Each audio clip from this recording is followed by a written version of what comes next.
Really good episode today. Thanks. Yeah. Yeah, Yeah. I yeah, yeah. liked it. I like the lighting too. It's kind I of like the wider shot. yeah. I'm gonna crop it and make it nice and tight. So Oh, okay. don't like it too much. Oh, wow. But we did set the angle different so you get kind of more of my handsome and less of my profile. Yeah, true. Yeah. That's good. Okay. Well, mid-autumn, we talked about, Oh, we're back? yeah, we talked about the fall. We talked about, Oh, this is the intro. yeah, satisfaction. Hi. Yeah. Yeah, this is the intro, dude. Yeah, what's up? Intro. We talked about good stuff. Yeah. Yeah. Be satisfied. All right, enjoy it. Yes, y'all, today's show is brought to you by our good buddy, Brian Kurbis over at Theosophy. He hooked up a beautiful 2014 vintage 7572 ginseng aroma tea.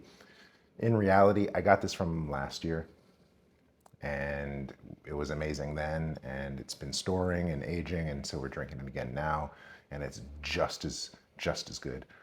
So kind of, he didn't really sponsor this episode. We're just drinking his tea, so shout out Brian over at Theosophy.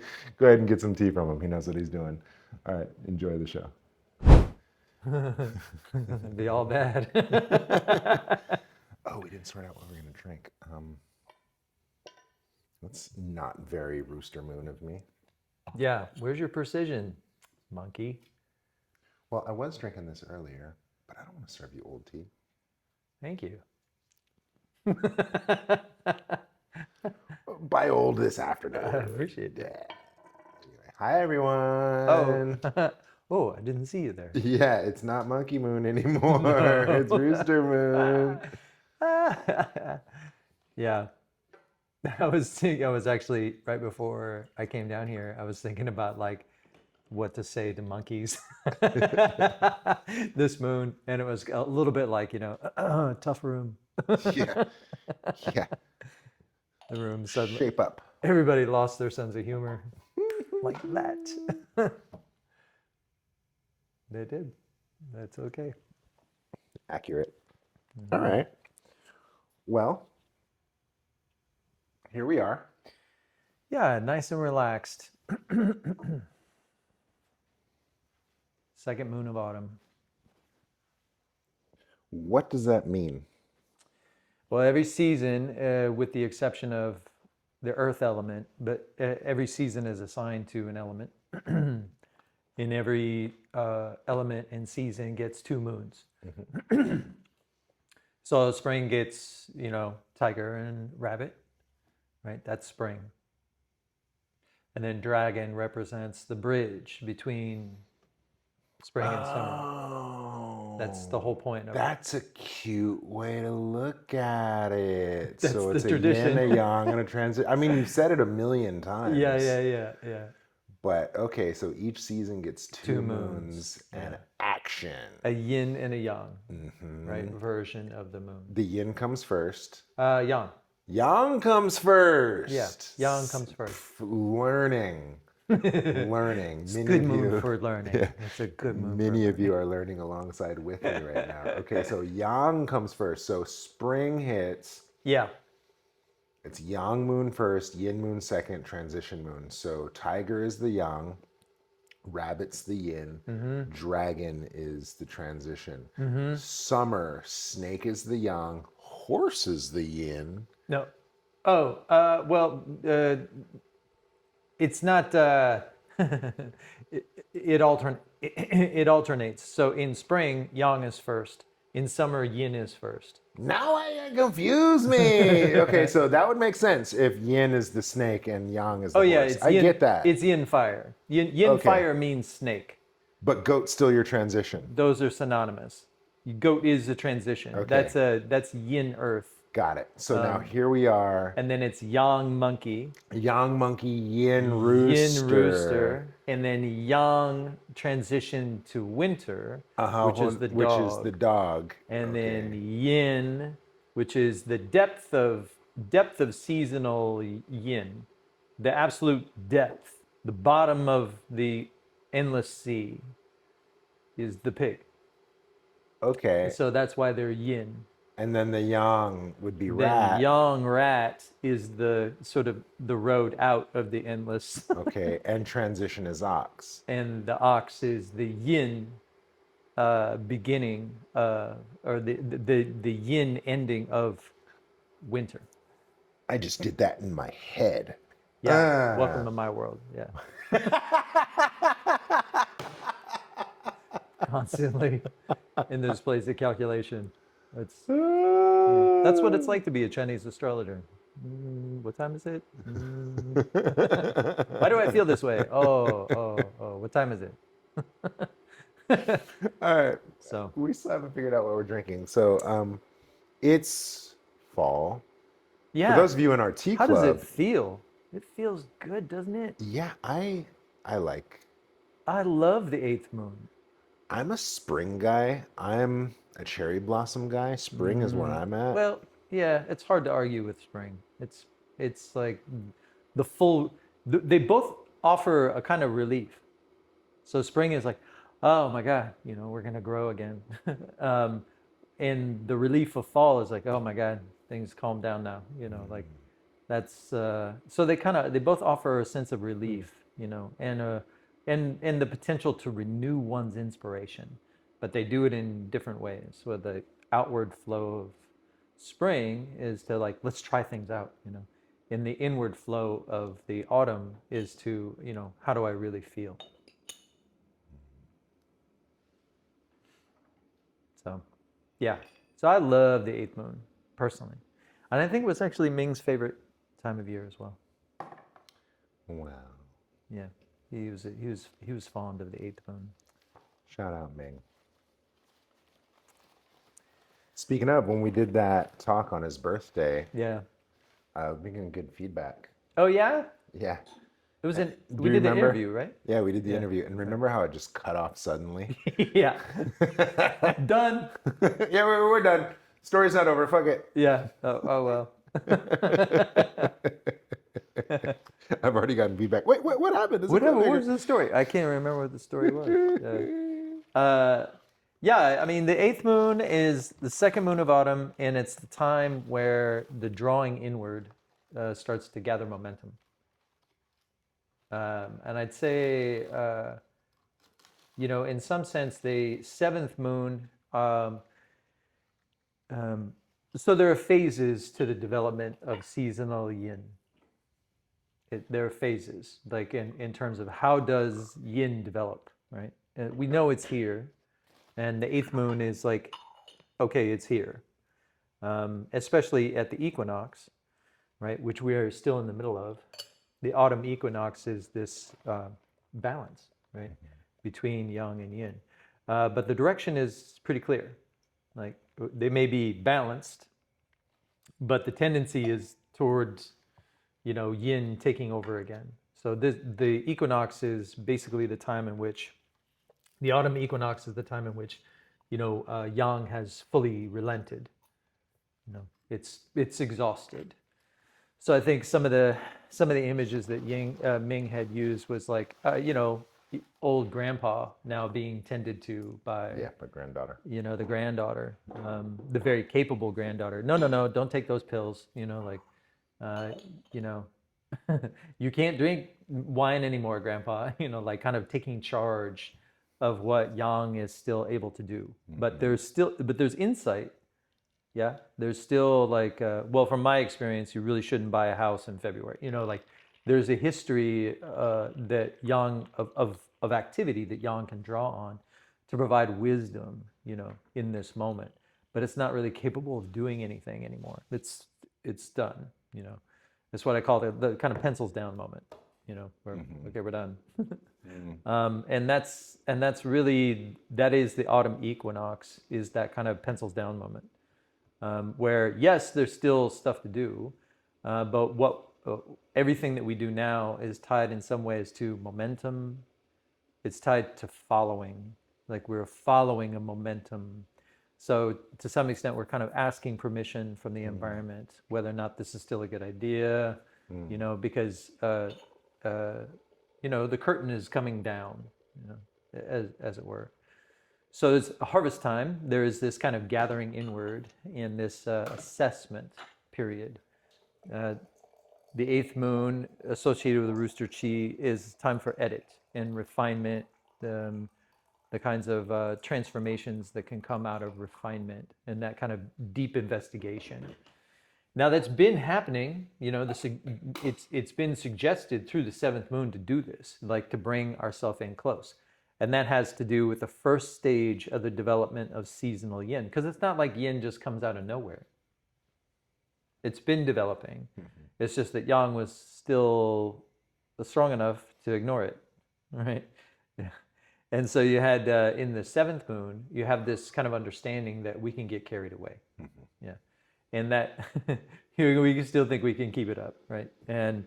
And what's happening there is that seasonal yin is undermining the situation, right? Showing us how, well, maybe we should slow down. Right? And so there's this tension that happens, and that's why the seventh moon is called the ghost moon, is because it's generally understood that our misconduct is not happening in a vacuum, but is connected to, a whole lineage of misconduct that we've inherited, over time by our own the momentum of our own behavior, or from, our blood, right, and the ancestors. So that's why there's all these offerings, that's happening through the ghost moon to kind of quell that sort of compulsion. But by the time you get to the eighth moon, that should be very clear. We're sort of making things much more clear.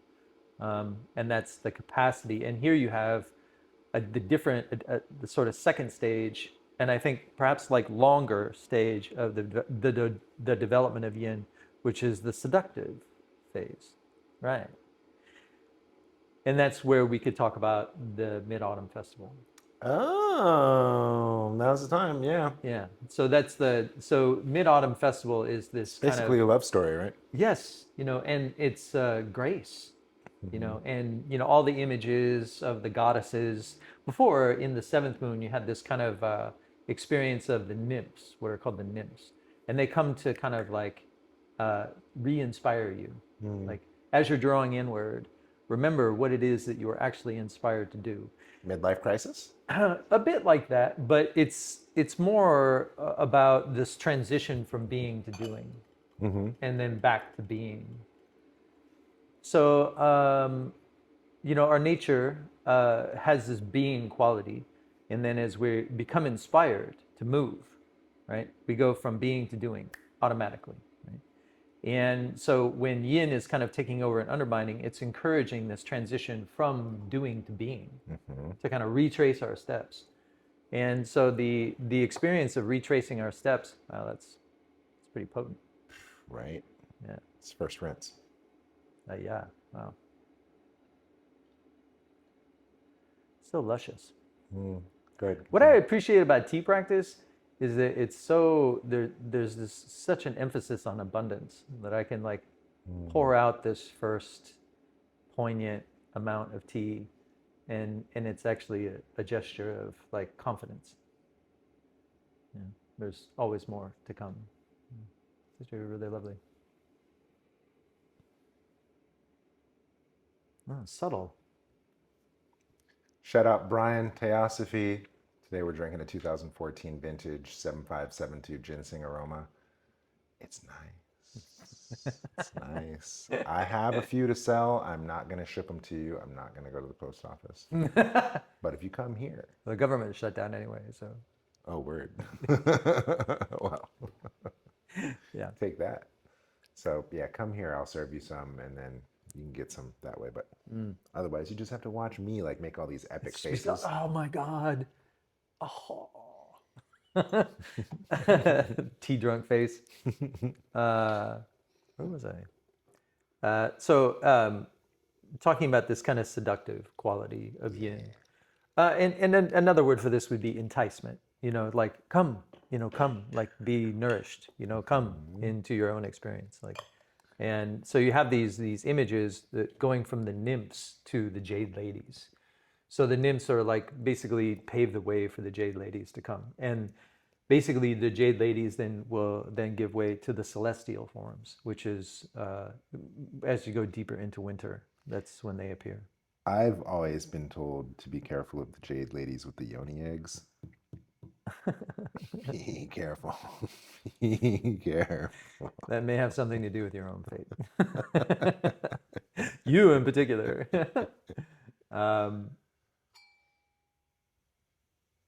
so you do have this transition quality that speaks to an invitation into a place of satisfaction, like that.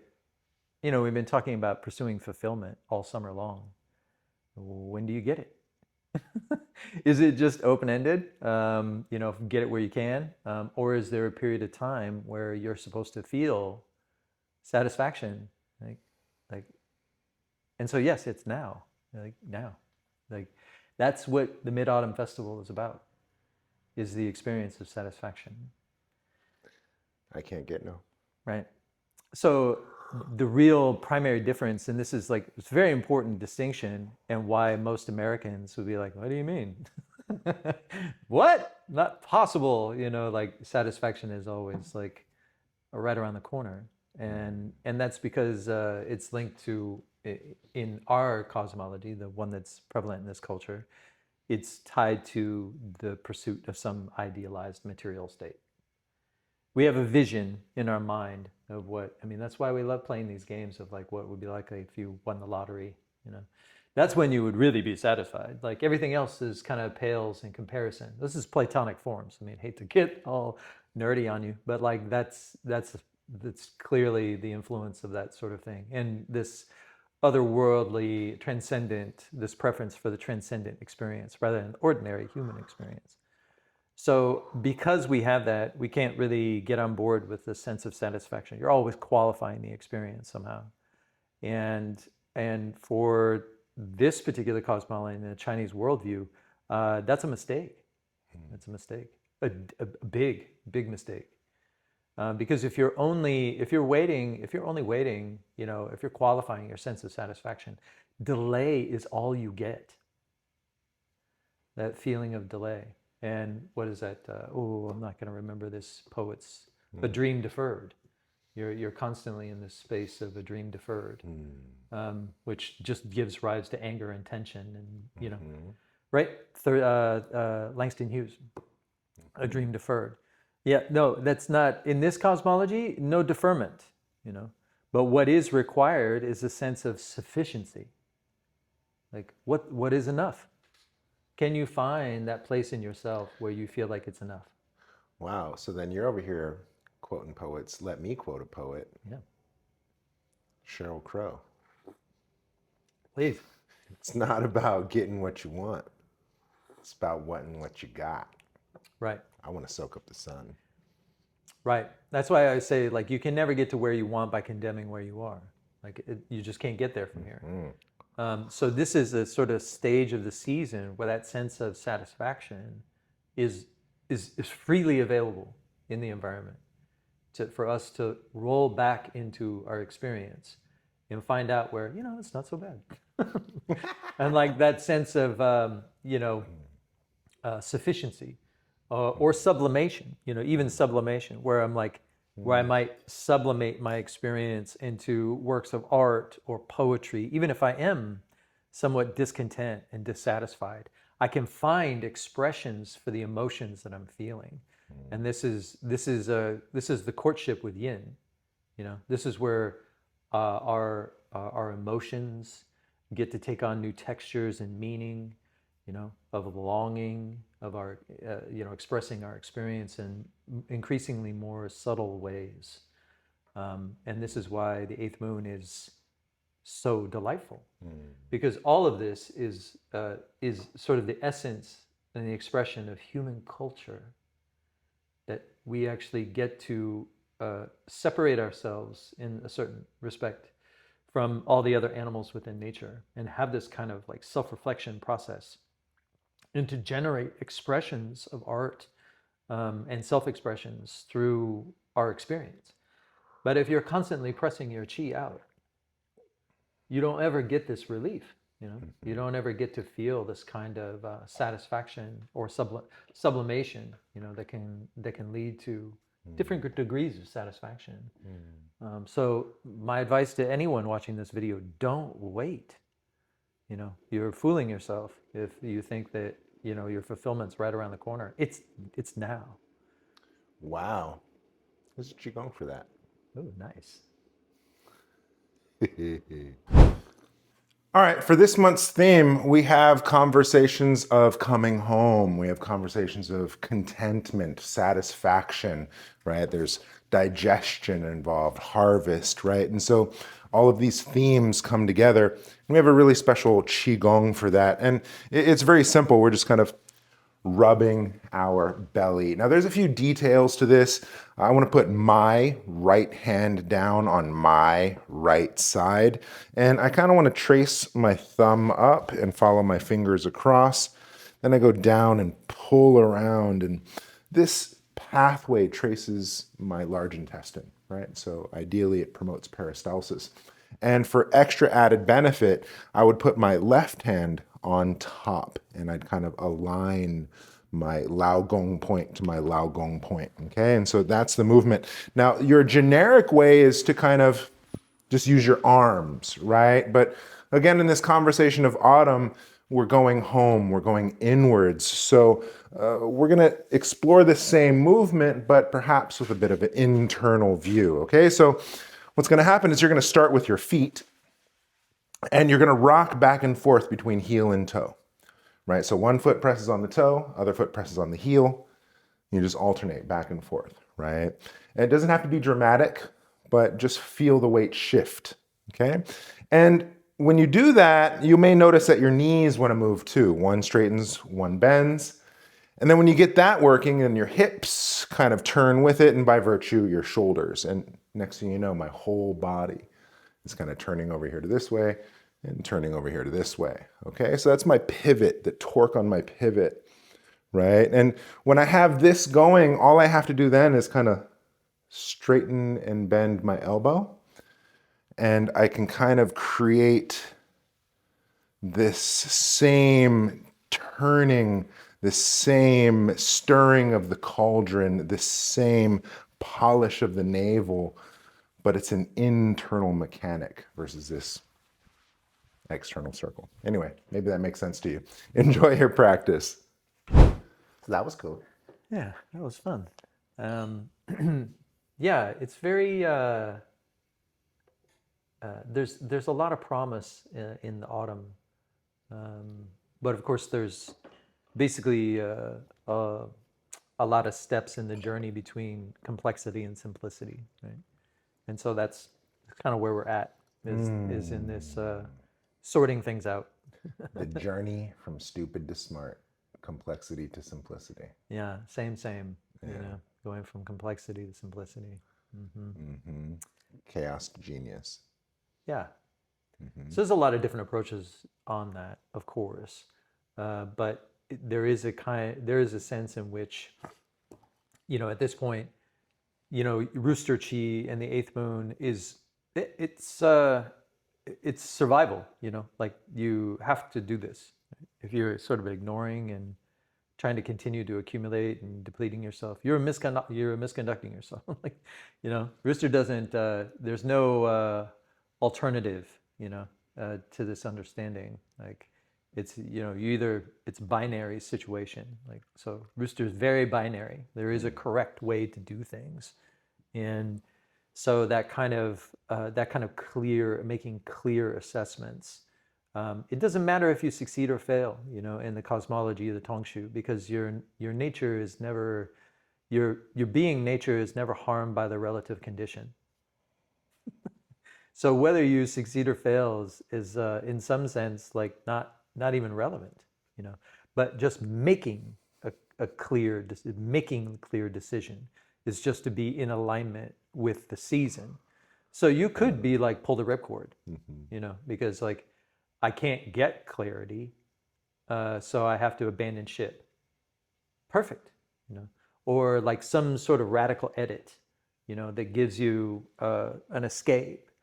Or like just making the best of the situation. There's at least 12 different earthly branches ways of coming to a place of clarity.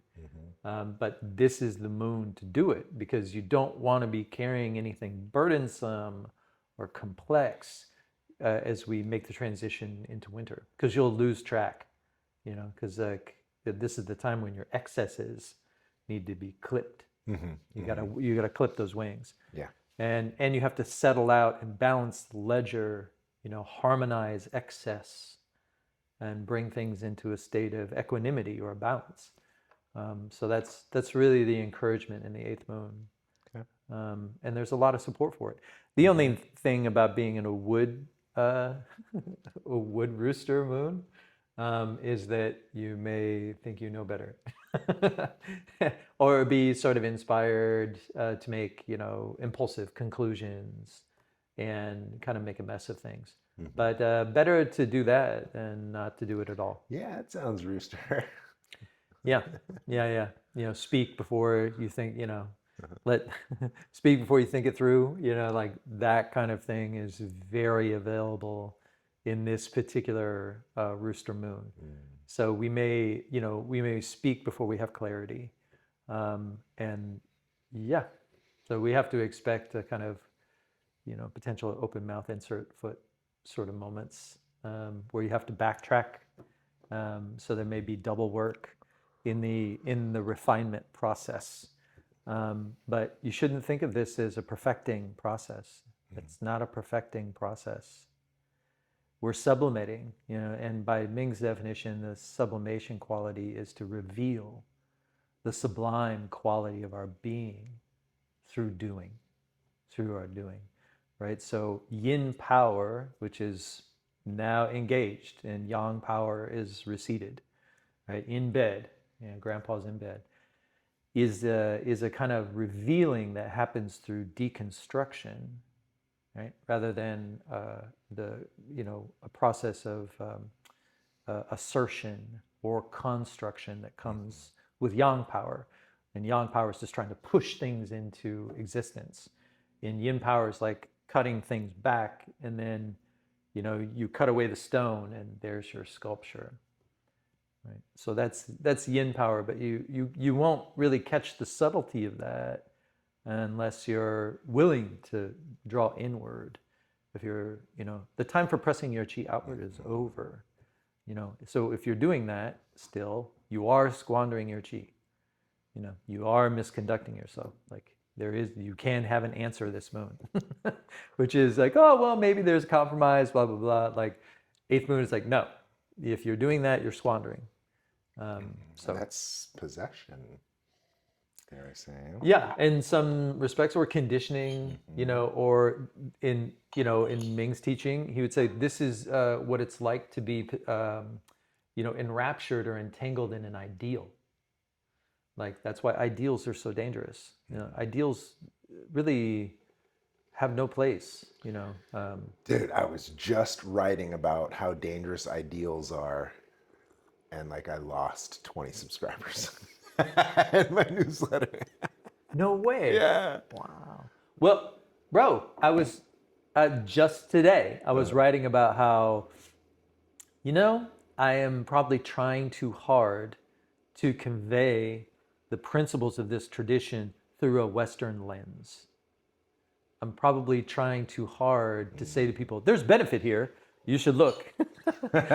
I think maybe it's just time to say what the tradition is, and the Western mind be damned. I mean, the Western approach to living a human life is not conducive to human living. Not according to this tradition, in this cosmology. It's antithetical. We manufacture ghosts. Like, that's what we do. Oh yeah, dude. Pump them out. Production line, Doug.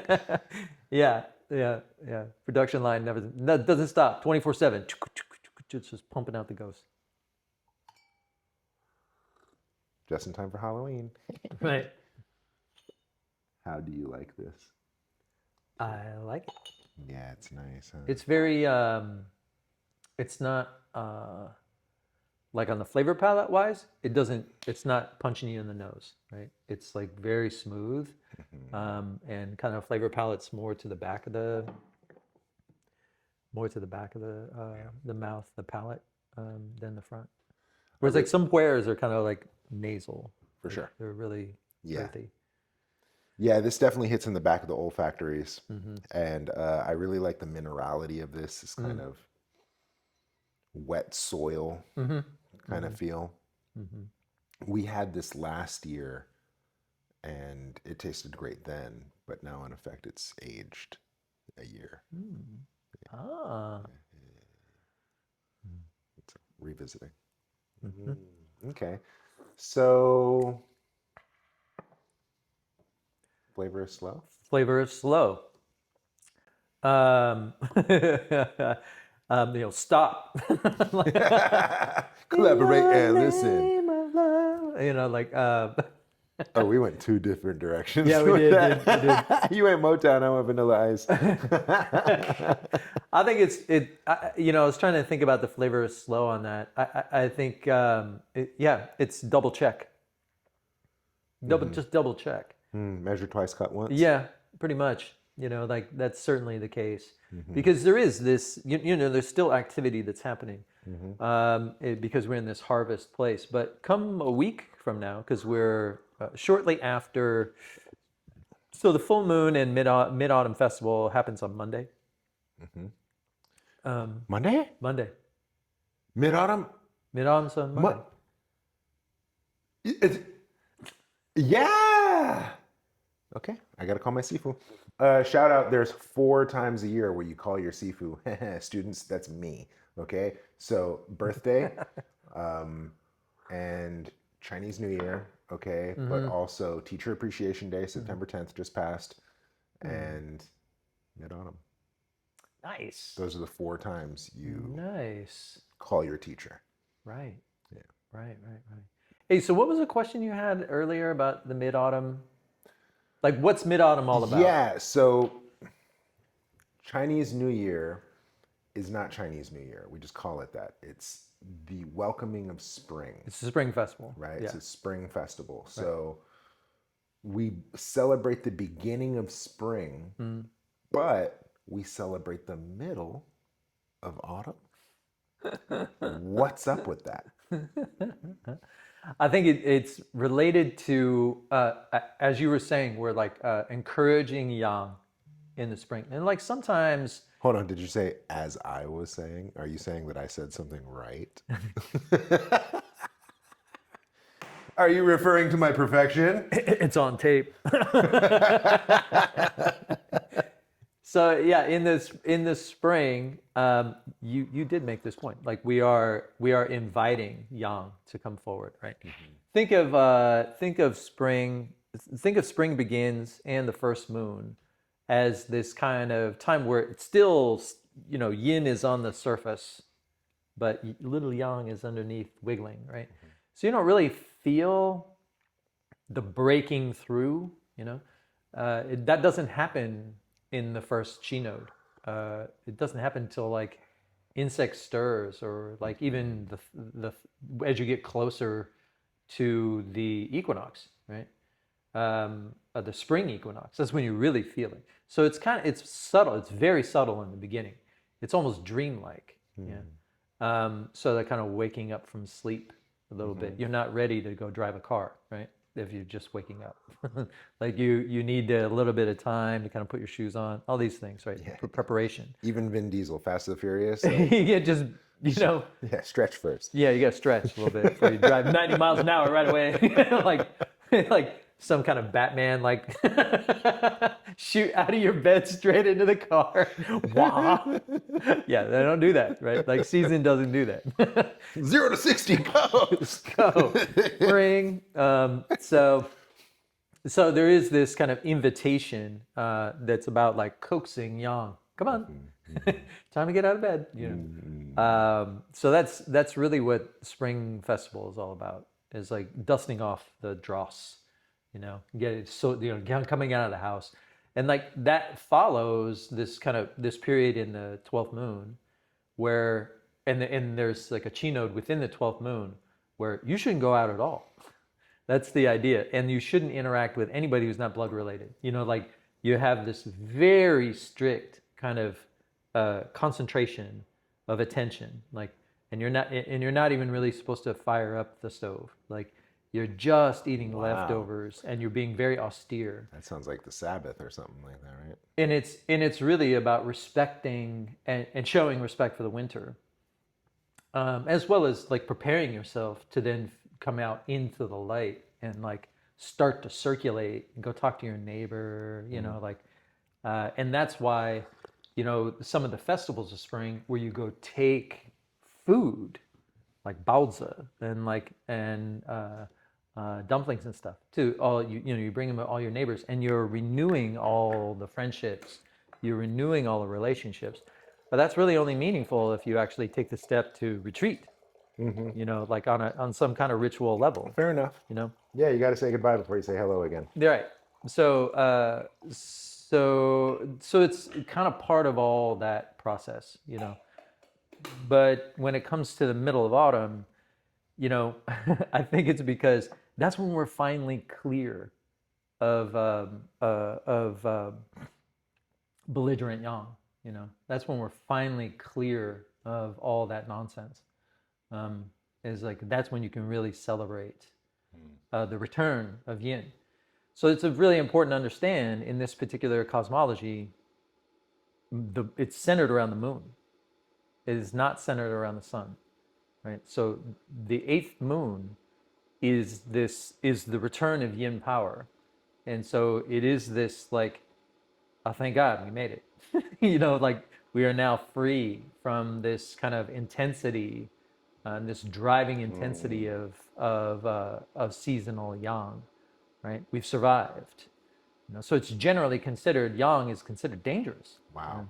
So that's how dangerous it's considered, is that when you get to the 8th full moon, everybody has a party because like, okay, the bully went home, right? That's so cool because it's so easy to think of winter as the enemy or winter as the obstacle, right? Even in Lord of the Rings, or what was it, Game of Thrones, right? Winter is coming, right? Winter's the big challenge, and then summer's the vacation, Yeah. right? And so, wow, to think of summer as just as adversarial, oppositional as the winter. In some ways, more so. Thank you. You said it. Thank you. In some ways, way more so. Like that, the summer is way more dangerous than the winter, because what's the most dangerous thing that can happen with yin? Wow. Death. That's the most dangerous thing that could happen. But if you're dying in the middle of winter, You're supposed to. exactly, exactly. So in this cosmology, it's generally understood that like you have to have energy to push off. Like you don't just fall into death. You have to jump. Like you have to jump. You have to have the energy to jump into death. Bro, that's some fucking samurai shit right there. That's some Bushido fucking nasty code. It's very That's tantra. warrior code right It's there. very tantra. You gotta jump into You death, have to bro. jump into death. Like lean in. right. So if 10 toes down. if you're in the middle of summer, the space that you have to jump is quite far. And if you're in the middle of winter, it's right here. Right there, yeah. It's like right there. You don't have to jump very far. That's funny. That's why we say if you meditate, question is, do you open or close your eyes? We say if you stand, open your eyes. If you sit, go ahead and close your eyes. Because if you fall, just right there. If you fall asleep. Yeah. With standing meditation, if you pass out, woo, big drop. Keep your eyes open, stay alert. Same but different. Okay. So the depth of winter is, in this cosmology, is going home. It's not anything more than going home. So there's the darkness itself of yin is not. There's no enemy there. Well, this going home conversation, I really like the story of the general in our astrology. Yeah. Because, you have this general that's earned his stripes, has been through it thick and thin, and has won the battles. What's that hexagram? But it's, 54. yeah, the general won the battles, but what's more impressive is that he brought the troops home safe, Right. right? Right. And then that's the victory. Right. Right. Or that he didn't risk any troops at all. You know, that's why the greatest, the greatest victory is where no shot is fired, right?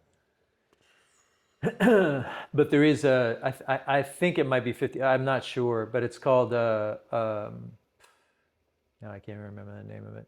But there is a whole hexagram that is about this kind of hardship. Sorry, Connie. That's not the hexagram for the month anyway. That's just about like this need to make the journey home and being lost, stuck behind enemy lines and what to do. But the hexagram, if we're talking about the hexagram for this moon, Okay, that's it. the Hexagram. hexagram for the moon, Okay, there and there's just one, but it's 58. Actually, I could give you two, but like 58 No, 51. and 22. But One is fine. 58 is, I mean, it's what we've been talking about this entire time. 58 is satisfaction. And it's not very elaborate. And Ming made a point in his translation to say, like, there's not much written about this, so. Because they're satisfied. Well, it's to say that it doesn't really matter where you find or it doesn't qualify satisfaction for you, because everybody's going to find satisfaction in different ways. So it's only to say that where you find satisfaction isn't as important as how you share it, or what you do, or how satisfaction moves you. If satisfaction moves you to hoard, that's a problem. Stop it. But if satisfaction, moves you to share, then it becomes much more beneficial, right, for everyone. Well, I'm so satisfied. I am moved to share this fragrance. Oh my God, you smell that. Wow, it just got better.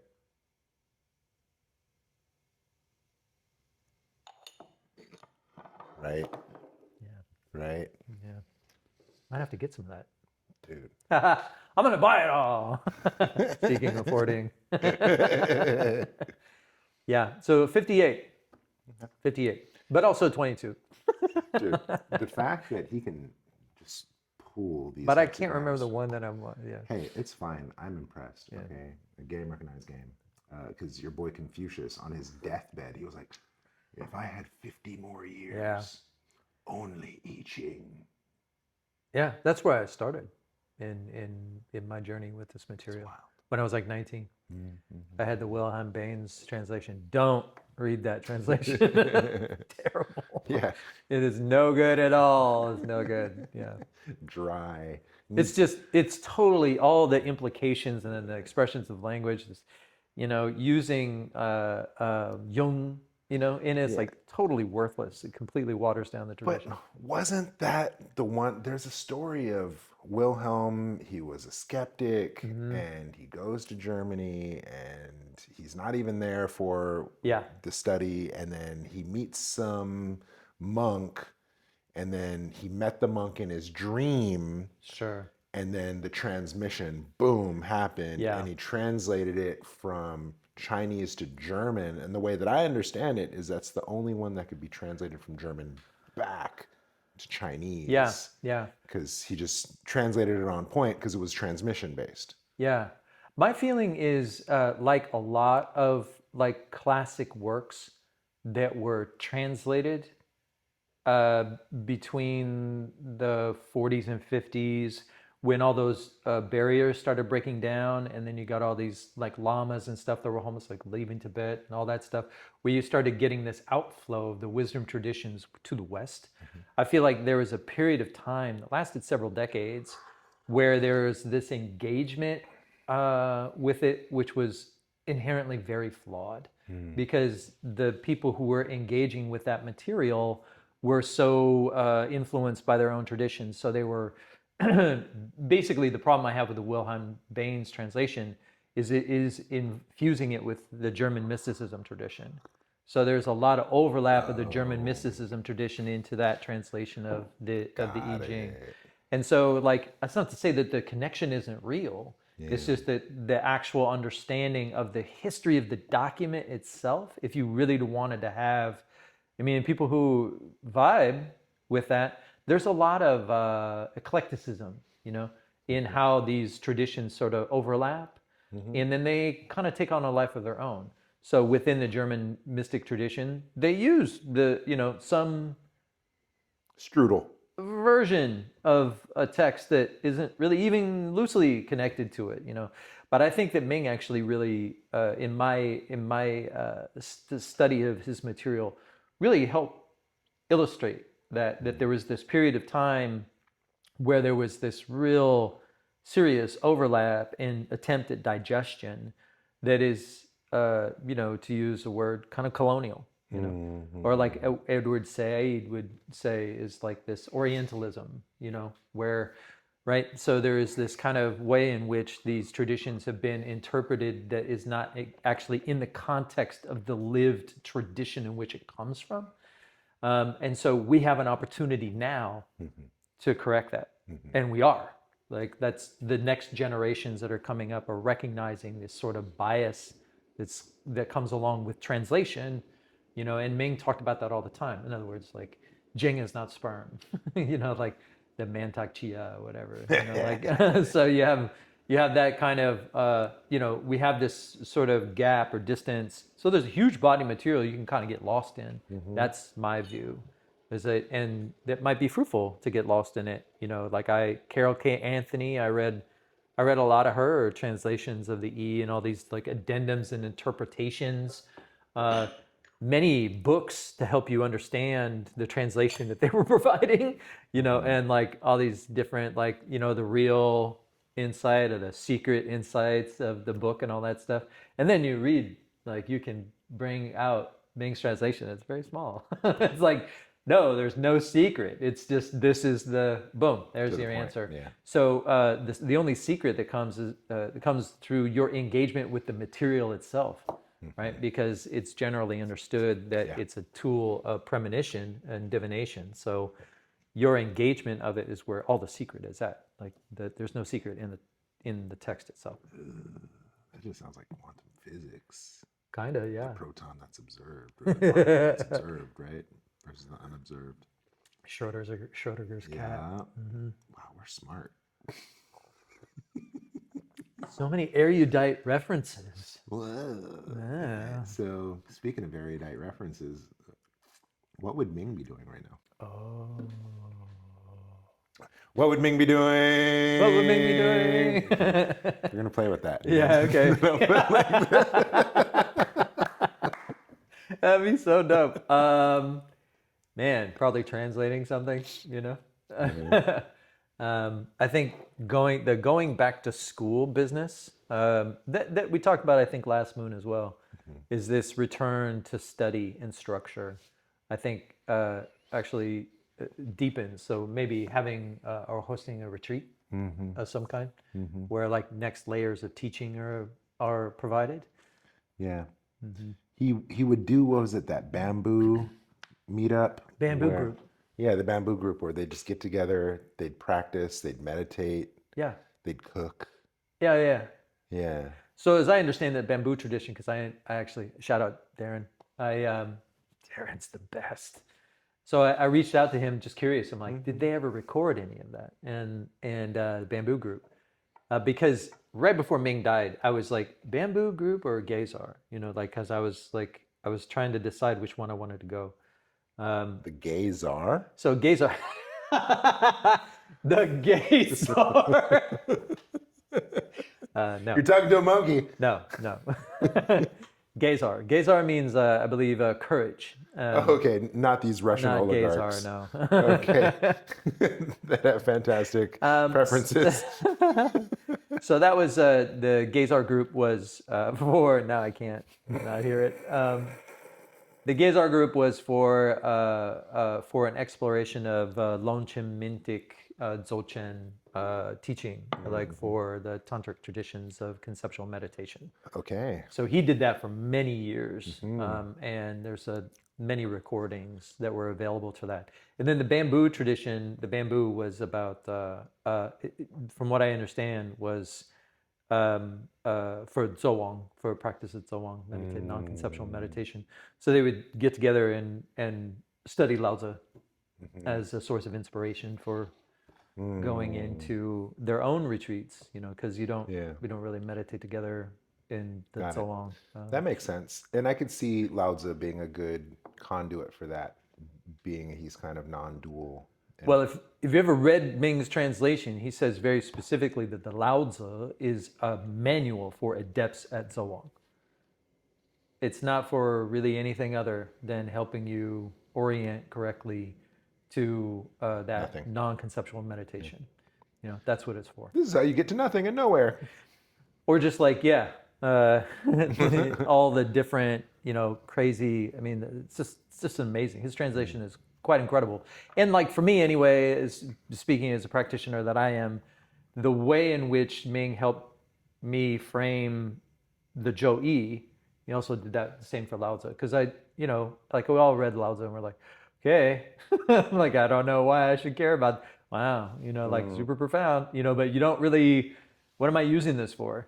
Like, am I using this for something? Why is this here? Is this a poetic, source of confusion? And Poetic source of confusion. but when you look at it through the lens of like practicing adepts, then you can see like groups of people, adepts, basically on the edge of the wilderness, sharing these aphorisms, in this kind of like pseudo Zen sort of way, to basically aid in or maybe even lightly inspire, the practice of non-conceptual meditation. Yeah. So. Yeah. So like I can imagine, especially in a snake year. Oh my goodness. Oh yeah, they're getting it in. Yeah, like there'd be all kinds of meditate. Last snake year, and I haven't been brave enough to go over the material. It's really interesting now that I'm bringing this up. Last snake year, he did a retreat, and I was there, and a bunch of people. I was there with TJ and we got teaching, and then we all sat together, and very interesting, times. Like, so there were several, transmissions that were recorded and stuff, and I have them, and I was just like nervous for some reason to listen to them again. So, but this might be the year. So I would say, yeah, that kind of deep instruction on meditative technique, or just getting together to encourage further practice, would probably be what he's doing. Right on. All right. Good luck, bad luck, who knows? Oh yeah. Good luck, bad luck, who bad knows? luck, who knows? Yeah. We're gonna cut. Hey, how's it going? So everything that's born expresses a tendency of being. And I'd like to provide some keywords for all the 12 earthly branches in their own categories, which is the domestics, the active trine, the fixed trine, and then what I call the versatile trine. And all these keywords are applicable to all of the trines and all of the earthly branches, but they're sort of specific to some more than others, right? So roosters have rules. This is the 8th moon, and roosters have rules. So when we're sorting things out and in an effort to establish a new status quo, which is next moon, how do the domestics fare, which is the rabbit, the pig, and the goat? In the case of the rabbit, we're starting off with retreat to a safe distance would be the phrase for rabbits this moon. It's not, there's a great potential for miscommunication. So rabbits need to kind of watch their step. With goats, goats can get very unseated by constructive criticism, and there'll be a lot of constructive criticism available in this moon. So it's really important to double down on procedures of diplomacy and be ready to learn something, or to lean on your own sense of expertise or reference experts. In the case of a pig, the phrase would be, don't take it personally. In the snake year, the rooster moon is you're likely to feel like all your flaws, really exposed. So it's best for pigs to relax, enjoy snacks. There's plenty of moon cakes. right? So, so take solace in some of those like simple pleasures of life and moving from complexity to simplicity. Pigs have some advantage, because their sensory apparatus is very enhanced, and so you can kind of reconnect with that this moon. So quietly edify yourself either through books and movies, that kind of thing. So that's the domestics. He's back. So in the case of the active trine, which is your dogs, your tigers, and your horses, the best thing in an atmosphere of refinement and rule following, which is what the eighth moon is offering, is the best thing to say to all the active trines is get permission first. So forgiveness is not really easily available in the eighth moon because the stakes are high, right? Everything matters in this active refinement as we move toward winter. So conservation of effort and getting permission and sort of following guidelines is really important. And in the case of the active trine, the difference between a minor setback and or a minor mishap and a major setback or even injury really has to do with like following protocol and being in alignment with structure and rules, right? So in the case of dogs, very good for them to take permission getting very seriously. Reinforce the chain of command and sort of get used to following orders. This is a way for you to recover your natural power because you can help orient other people into a sense of order, which is what you're really interested in. In the case of tigers, this moon, a light touch is best. In the way similar to a rabbit, they should sort of retreat to a safe distance. It's a good time for tigers to organize, perhaps, and make some preliminary plans if they're thinking about things for the spring. But it's, I say, don't struggle to hold on to anything would be the advice for tigers. They should be kind of in this process of retreat. Horses, they need to simplify their approach. If they have any kind of complexity, it could go badly for them in this eighth moon. Either they don't have the energy to finish it or things start backfiring, etc. They're the ones most prone to injury as yang really collapses. So it's very good for them to simplify and to go into sequence, get a clarity of task, like understand the start to finish of any project before you begin anything. And you shouldn't really begin anything new. You should be tying off any kind of loose ends. So that's the active trine for the eighth moon. So in the case of the fixed trine in the eighth moon, the fixed trine includes oxen, snakes, and roosters.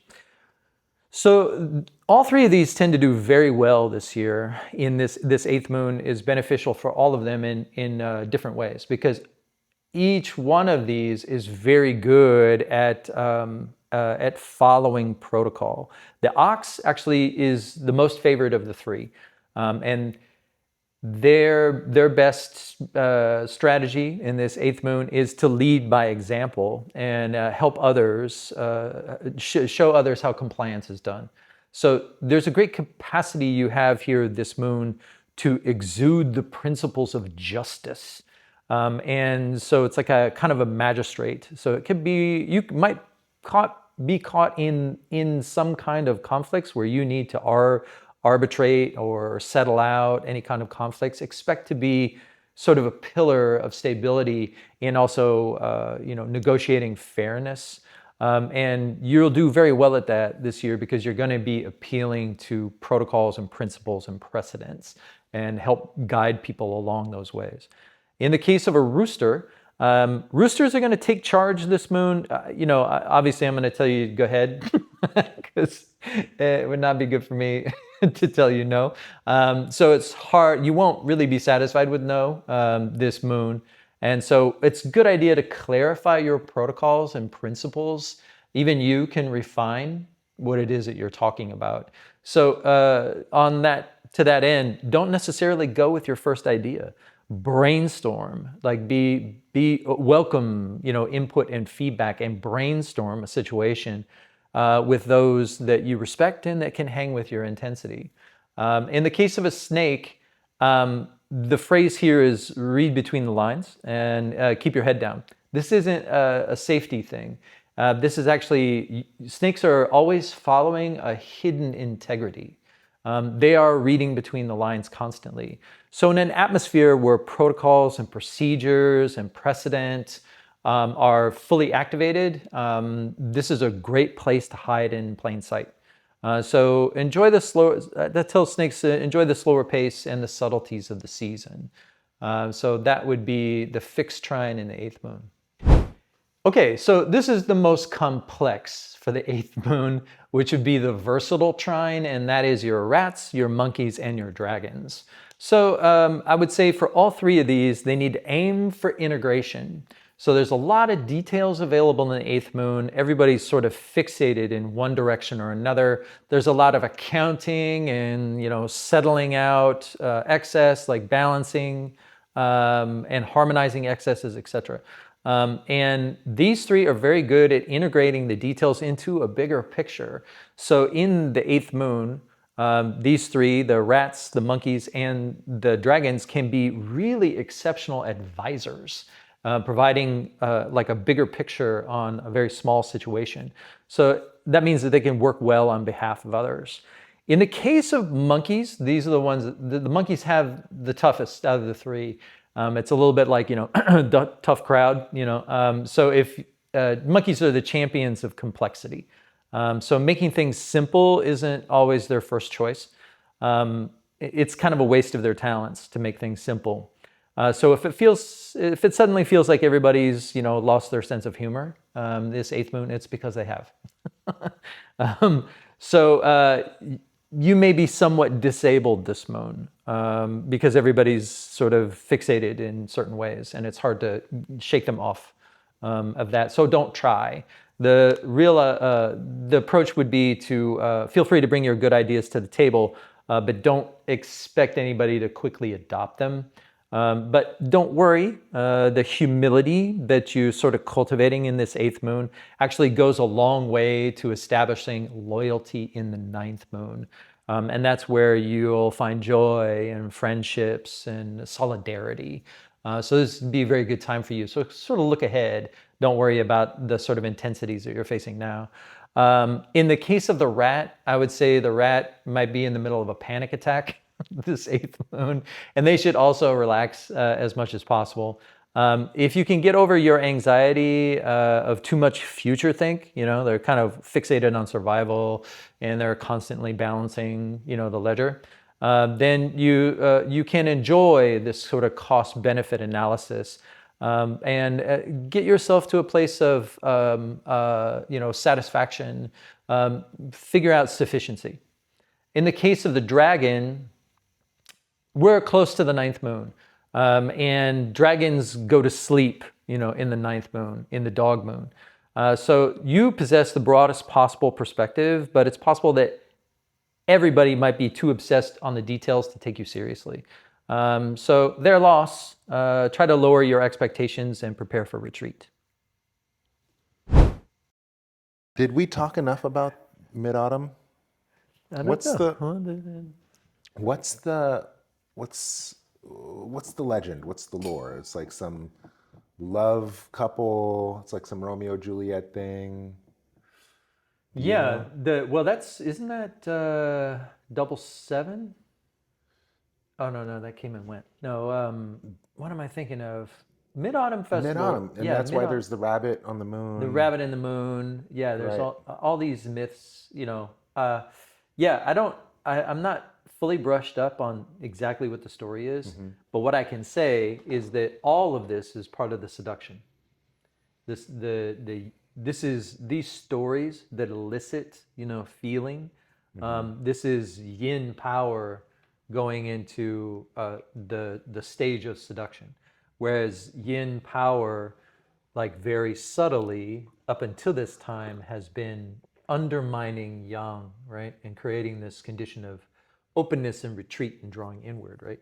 So once we get to this, because we're in the equinox, and then which is this kind of harmonious transition for yin power to take over, So there's this sort of level place where they're making this transition. Um, and when you think of the Mid-Autumn Festival, I think of it more as this, regardless of the stories that you're using, like you're evoking this sense of seduction and empowerment of yin, which is a celebratory return, that we have Wow. survived, uh, all the pushing forward of yang, right? All this driving, and now we get a chance to sort of feel into our own condition and maybe through story, and all the different cultural expressions of Autumn Festival could vary from Vietnam to Singapore, etc. But they all include this, you know, elegant, graceful, young women, jade ladies, even late teens. Like just this a kind of Dakini kind of inspiring sort of image Watch out with them yoni eggs. that brings us into our own experience, like really fully. When so it's like you think of like your wife, first time you saw her or like was excited to meet her, like it's that sensation of just being kind of where you're flushed with emotion and kind of stumbling over yourself. Yeah. So this is Mid-Autumn Festival, where we come back into our own vulnerability and in a collective way, and then we become eloquent, right? We speak our heart through poetic. That's so much more romantic than daylight savings. Don't forget to set your clock back.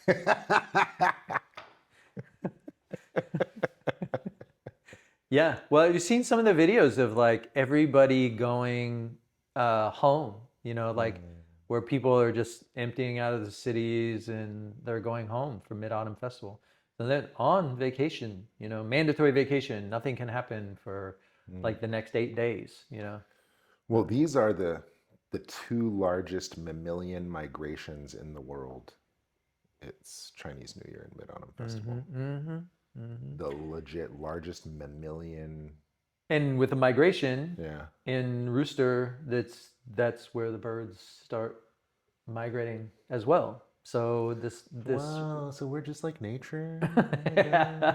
I was sending a message to a friend of mine earlier today because it's a water rabbit day, and so it's kind of quiet, like very still, inward looking, and just out and about, just kind of felt like, wow, it's very quiet out here, and I'm like, wow, it's almost like we feel it, even in the Western culture is so completely belligerent and abusive. We still like kind of feel quiet, so it's nice. Yeah. So yes, we're all part of this, inward retreat, where this kind of gathering inward is starting to gain momentum. That's really the whole point of the eighth moon, and we have to really make strong edits, potentially have strong edits. But also in so doing, we have this recovery of a graceful aspect of our existence, like very subtle, these subtle experiences that then refine. This is very important, like the idea of storing, that we're gathering in and we're storing things of value. That's not just stuff, it's like what moves us, right, as well, like our values. And we start making these distinctions based on what we're gathering in, the values that we want to carry. This is like cleaning the crystal. They say cleaning the crystal. So you're removing the impurities of desire and ambition, and you're just distilling into what you value, what you cherish, even, right? So that's basically the yang, that's diminishing. That's what you store, and that's what keeps you warm, and what keeps you able to remember and travel in your dreams through winter. So it is a kind of purity, when you purify your capacity to be moved, to be re-inspired, right? Come the spring. So now is when you're sort of letting go of all the details, all the ambitious, things that I want to accumulate. And you're like, you should have gathered inward into like, okay, why do I do all this? You know, what really moves me? And in the process of that editing and taking charge, you know, of one's own experience based on this edit, then you get to store something really that you can cherish and you can treasure through the winter, and then that will nourish you. Nice. Sounds pretty good. Yeah. Again, way nicer way to say daylight savings. Yeah. Yeah, so that's really what Mid Autumn Festival is inviting. You know, is a kind of return to this, a recognition. You know, the process isn't all done in a weekend, you know, or over a night. It's just you're sort of seeing this deep satisfaction, even romance. You know, sentiment. You know, to your existence. Okay. Is that you know life is pretty good. You should feel satisfied. Doesn't matter what your material condition is. You should find a way to feel satisfied about life. Otherwise, what's the point? Yeah. Well, that's a good place to wrap up. This is a good episode. Yeah, Yeah. yeah. Okay. One more moon of autumn. Nope. This is the last moon of autumn. Then Oh you have yeah, the that's right. transition. Then we have the transition, Yeah. and that's going to be our. That's the earth element coming up. Yeah, that's our dog moon. Yeah, it takes us into stillness. Yeah. Into winter. Right. Dun dun dun. Dun, dun, dun. It's actually, I think, considered to be, well, no, it's more, I mean, I guess, you know, is the ninth moon still autumn? Yeah, kind of, you know, but it's more about like autumn, winter-ish. It kind of depends on some of the other indicators. Like, for instance, like, I think this year, I can't remember the term for this, but like, so spring begins is one indicator, and then the first moon is another indicator. And sometimes they happen at the same time, and sometimes happen ones before the other, you know, where you have, and I think in this next year, I think spring's going to begin before the first moon does, right? So it's not, Tricky. it's not a precise, it's not a precise science because Okay. that's life. Hey, living in the gray. See you next month.